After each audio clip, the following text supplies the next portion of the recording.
Hello, I'm Big the Cat 542, and I'm doing something new for me. I want to talk about games with you guys as an experience. I'll be showing off games in a sort of let's play format, but I'm going to focus more on just the game as an average experience, and include notable moments or standout things in the game. I will not be speedrunning or doing any competitive gameplay, but what I'm after is to simply play the game so you don't have to. Depending on the game, I will focus more on lore and character impressions as well. So what am I going to start off with? I decided on a Genesis game starring a totally radical soda mascot. No, not that one.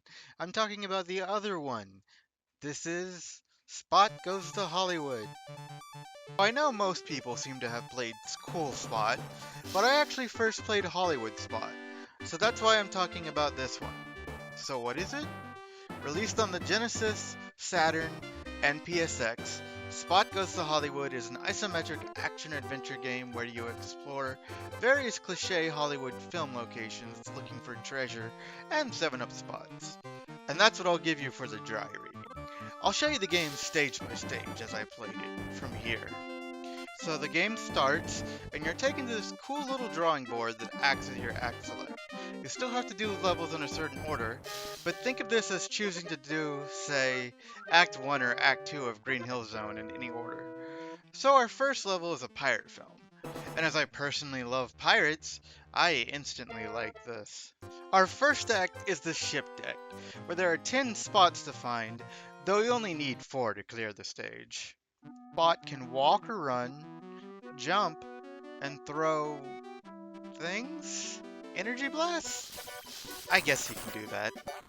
The first thing you'll notice is the controls are a little wonky. It's isometric, but up doesn't move you straight up. It moves you more upright. Left makes you go up left. You can go straight up, but you have to press both up and left at the same time. It's not really intuitive, or what you would immediately visually expect from the movement, and it takes quite a bit to get used to. This is a stark contrast to a game like, say, Super Mario RPG, where it controls much better, despite also being isometric. This is because in that game, up actually moves you up. So anyway, you go through the stage, finding treasures fitting for piracy, and dealing with enemies like an auto-firing cannon, or this weird alpha Pokemon crab that throws bubbles at you. Perspective and depth can also just be a bitch, and really awkward. Just look at how unnecessarily difficult it is to hit this basic-ass ferret. Oh, and if you get bored, you can yeet yourself right off the ship. Spot even has a Bubsy-style death cutscene fitting to however you died. You can clear a stage simply by going into the exit star. It only shows up if you have the minimum number of spots collected, though.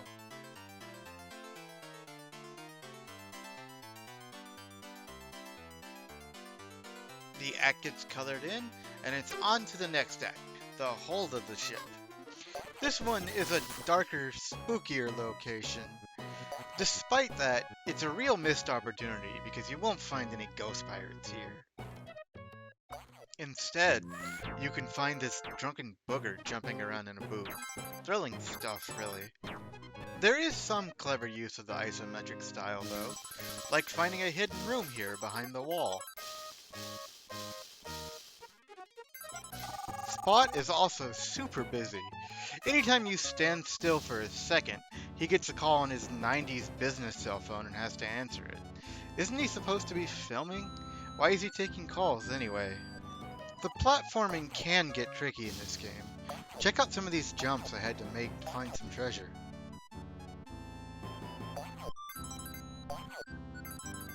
And that brings us to the end of this act. I'm definitely not good enough, or patient enough, to 100% any of these stages. There is at least no time limit, if you decide to go for it. And the last act is underwater. I can bet a lot of people probably didn't like this one. You can swim upwards repeatedly, and then pressing nothing will sink back down. Strangely, you can only swim up a bit from the closest ground, so you can't swim straight to the surface. I suppose it's their way of still balancing elevation. You can drown, but it's surprisingly generous with air. Air bubbles will restore your O2. This is a more open-ended stage, as the exit is right next to where you start, and your goal is to swim around and find spots, then return to the start. There is a neat puzzle here, where you swim through tunnels you can't see to get a second spot.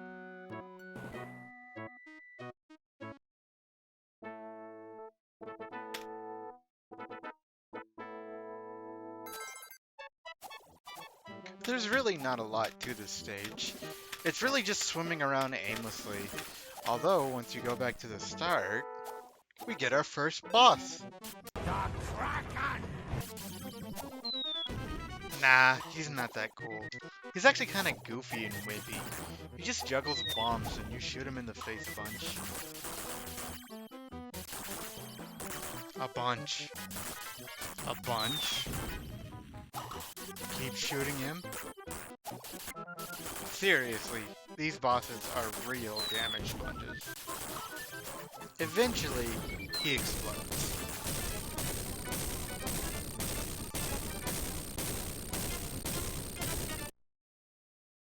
Spot on! And that completes the level. Horror is our next set. We start with the haunted house.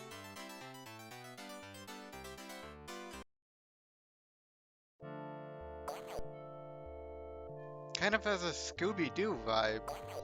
Honestly, the ship's hold was spookier. There are Black Widows, though. Spooky, scary skeleton. They've got some pretty sick paintings. I gotta admit that. There's also a pretty cool puzzle here, where you can jump onto the void and find a hidden passage. It goes on for quite a ways, though. Eventually, it ends, and Spot gets diabetes. Zoinks, ghosts! over here. You can find a working mirror, and it doesn't actually reach out to kill you. Anyway, that's enough of this stage. For the next stage, we're moving into the cellar.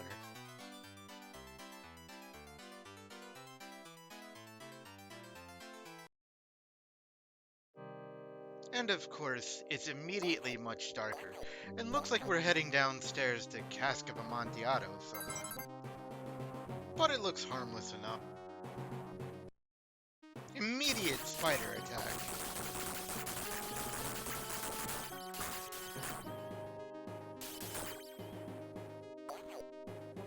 So here you can see a bunch of color-coded locked doors.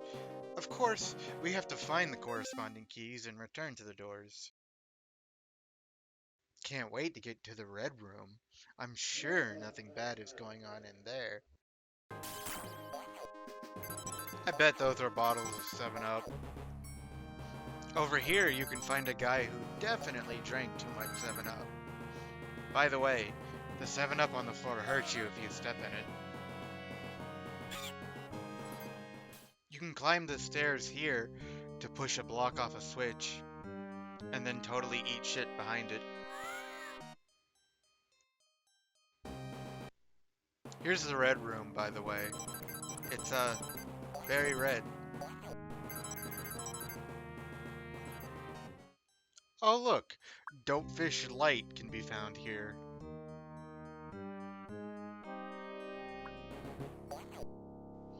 This part is confusing and took me forever. Not a fan. You're supposed to jump above the water where there are invisible platforms that reveal themselves as you jump, even though there's a danger sign right there. And in this room, it's Simba's shit pit. You can jump in it to get the treasures and the spots, but I couldn't figure out how to do it without taking damage.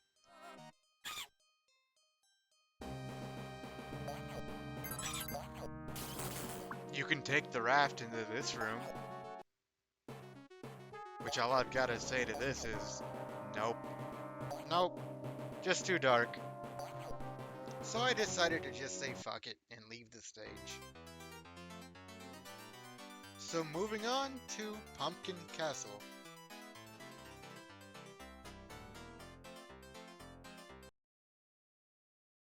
You are immediately assaulted by traps.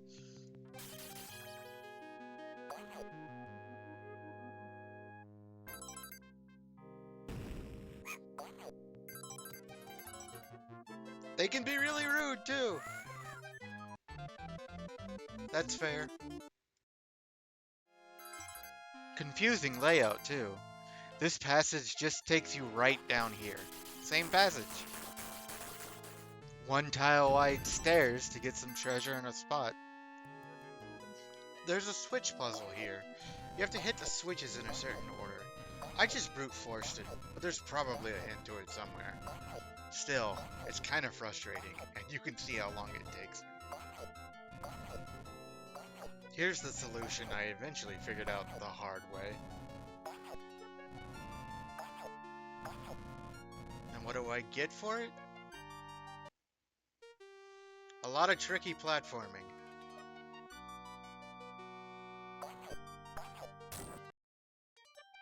Remember, this is with pretty awkward isometric controls. This part's a lot of fun. It falls right behind you, and it's very easy to slip off. Though if you fall, you just end up right back here at the start. But you do have to put in the switch puzzle again. So, I hope you remembered that. Eventually you find this passage that takes you over here, and you get what must be Michael Jordan's shoes, because they sure let you jump. I always wanted a pair of moon shoes. Eventually, you can find this stairway that takes you to the boss. Which is, of course, a giant pumpkin. It leaps around the room and fires its guts at you. This one is actually pretty tricky, because it doesn't really let up, and it's hard to avoid that shit and still get in hits. But that is all it does, so you can eventually take it down.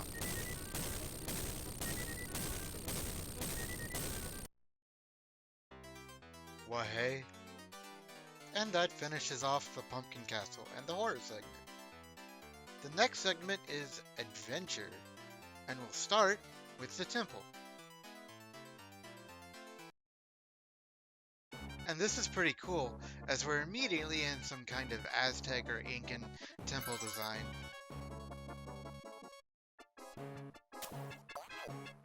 The first thing you'll see is a monkey with very well-defined buttocks. Of course, in this place, you can find a lot of gold. Of course, not all that glitters is gold, like this apple. And up here, you can find a monkey that throws limes at you. At least, I think they're lime. Drops another kind of gold, a golden banana. This guy has a banana on his head, and of course, like Indiana Jones before you, you want to take it. Unlike Indiana Jones, it doesn't set off a trap. This one, however, does. Even a golden snake is a treasure. That's pretty cool. The home stretch of the stage, and you're dodging a bunch of spike traps. Surprisingly, no boulder to chase you down the pathway. Can't believe they passed that one up. Make your way up these really long stairs, and you'll get to the end of the stage. Don't forget the Chaos Emerald behind the exit, though. And that's the temple. Next, under the temple. Sure is an under temple. Think they might have been censoring something? By the way, this stage certainly lives up to its name.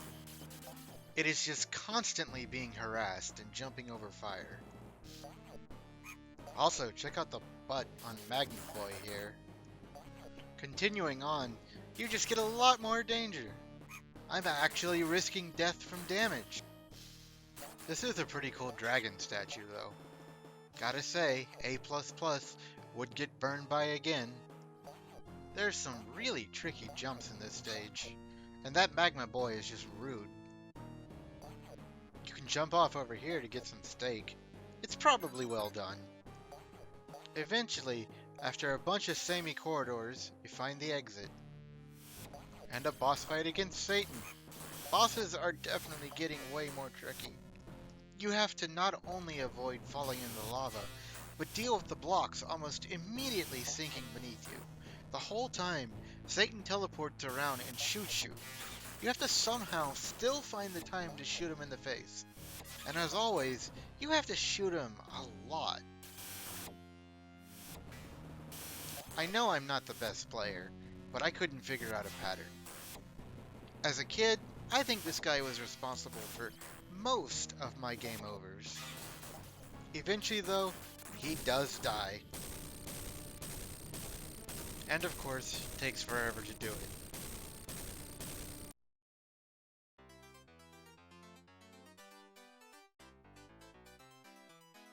But we've completed Under the Temple and can move on to the minecart ride. Minecart stages are usually fun, right? Survive. And you're off.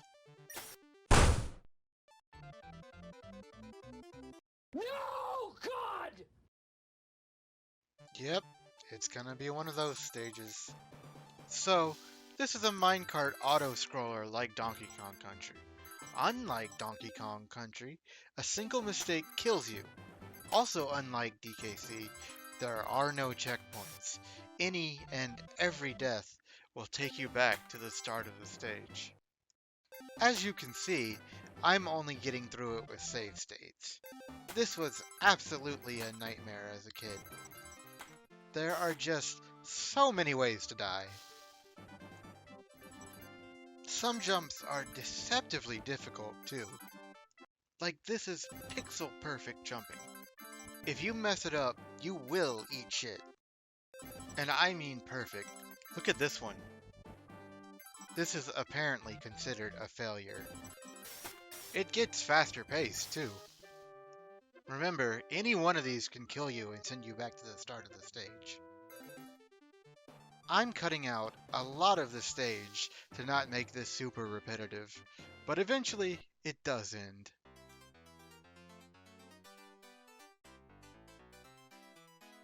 Having completed Spot's nightmare, we can move on to the next stage, which is futuristic and sci-fi stuff.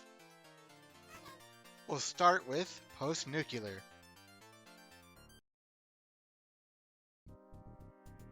You get a really cool Terminator intro into this bleak stage. You can see how ruined everything is, including a phone booth, which strangely dates this. I have the coolest character in the game right here. Yes, that's Terminator Spot with the bazooka. And as far as I know, you cannot hurt him. You cannot kill him. He will pursue you all around the entire stage. You can only run. He can also teleport to chase you. The inside of this building really isn't much better. Just a lot of toxic waste barrels, and still some mines. If you fall down here, you can find a bullet and a 7-Up logo.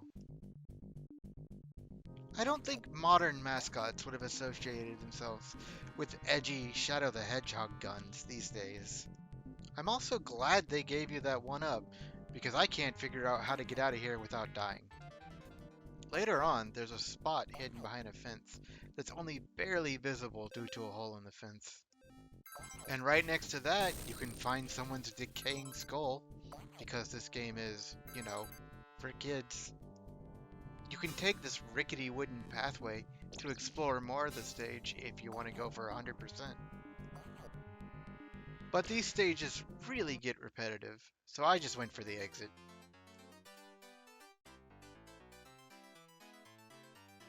And that clears post-nuclear.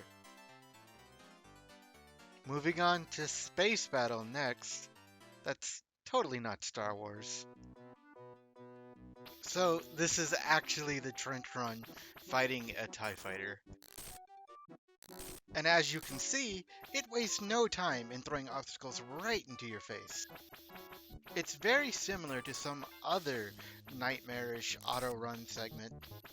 So So the way this works is you can move left, right, and up, down, and you have to dodge the towers. You don't get insta-killed, at least, but you have very little time to react, and there are no warnings of what's coming. You just have to react as soon as it comes on screen. The TIE fighter will also harass you while you're doing this. It's more than a little frustrating, to say the least. And that's honestly all the stage is. It just goes on for about 3 minutes. It's a pretty common theme in this game that anything cool is drawn out way too long. But that does clear Space Battle, and we can move on to the space station.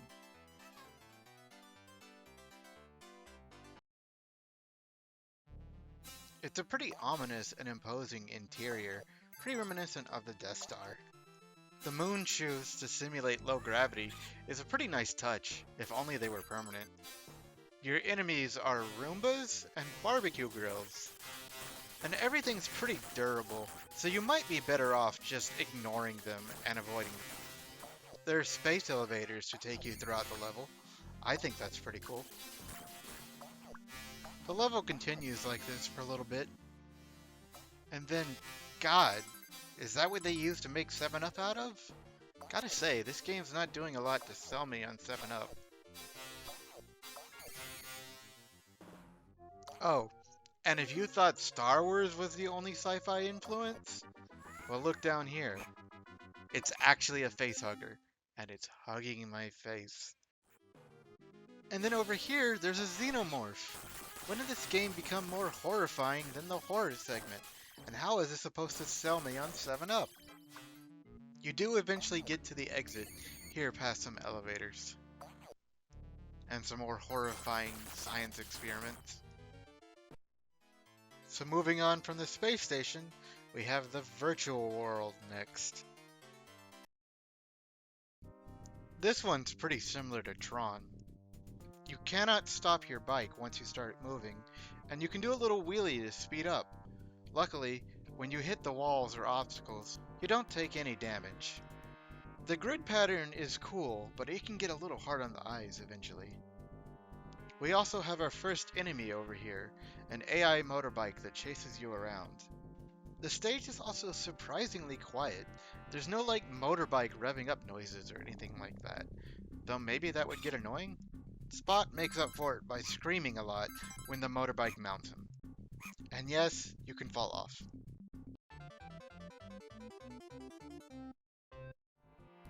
There are some jumps you have to time a wheelie at to cross, and if you fuck up, you die. There's a gate here that didn't let me cross, and I'm not really sure why. So I backtracked and just kind of spent 5 minutes just driving around aimlessly. And when I came back to the fence, I was able to cross. It leads to a pretty cool ramp onto the boss fight. It's some kind of weird bug, and this guy is frustrating. He will jump around firing bolts at you, and you can only hit him in the big bulbous body there. He can block your shots from the side with his claws too. And if you run into him, you will take damage. This is mostly difficult because you're on a bike that, again, can't stop moving. So you can't just sit still and aim your shots. It's very difficult to both hit him and turn in time to not get hit by his shots. It's a pretty grueling fight that took me about 5 minutes, which is about 4 minutes longer than I would have liked, but he does eventually die. That's the end of the game, right? Nope. We have to go through the complex. Are we sure this is still a kid's game? Yes, this is creepy-ass Vince. And it is full of xenomorphs who will destroy you. This whole thing is really just an Aliens reference. For their final stage, it's Aliens.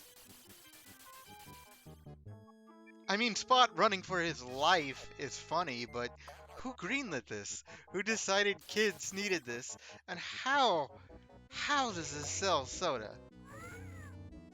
I mean, this whole thing is pretty horrifying, right? Mascot games are usually bright and cartoony, and to be fair, the other 7-Up game was. Cool Spot kept things pretty goofy even in the darker colored stages. And if that's not enough, here's the boss.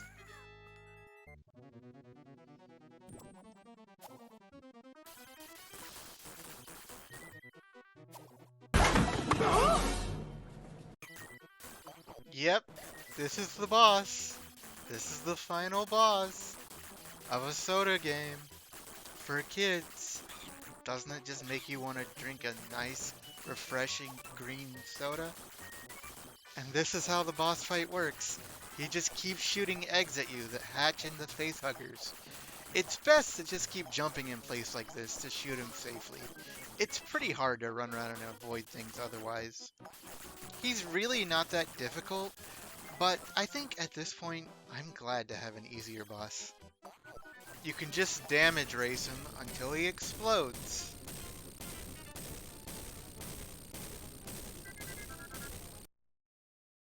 And this time, that's actually the end.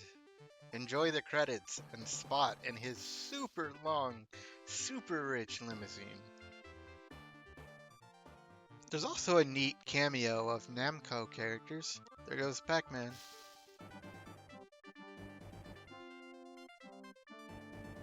And here's Space Invaders.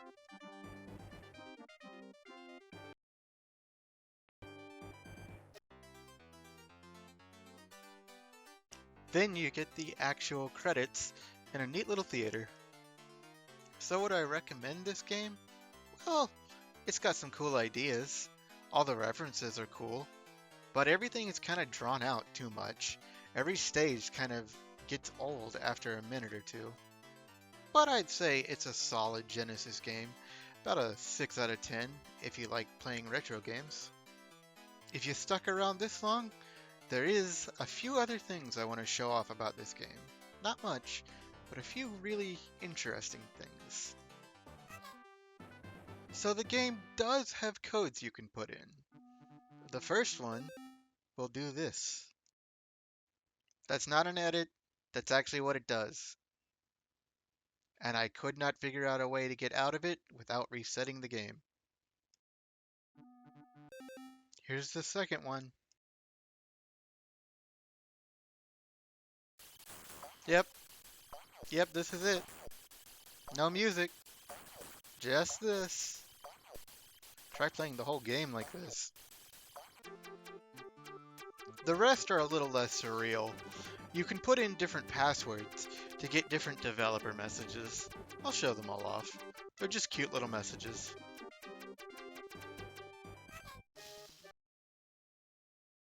This is the first one. Just a nice little greeting message.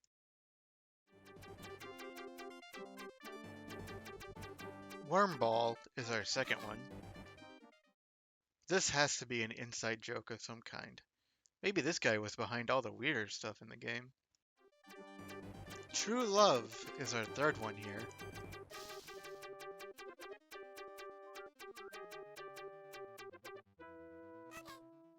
Cute little romance message. Handy Bag is our next one. Just another wholesome message. Then there's Love Life. You might have expected another romance message, but nope, this one's pretty far out. That about wraps it up for Spot. Thanks for sticking around for my video. If you liked it, let me know and I'll try to make more like this. I know it's a cliche to say so, but liking, subscribing, and commenting actually does help me out, and I appreciate any support. I've got my Twitch linked in the description if you'd like to catch a live stream. Finally, I do take feedback, so if you've got anything you'd like to see me play, or just any comments about the vid, please let me know. Thank you, and see you next time.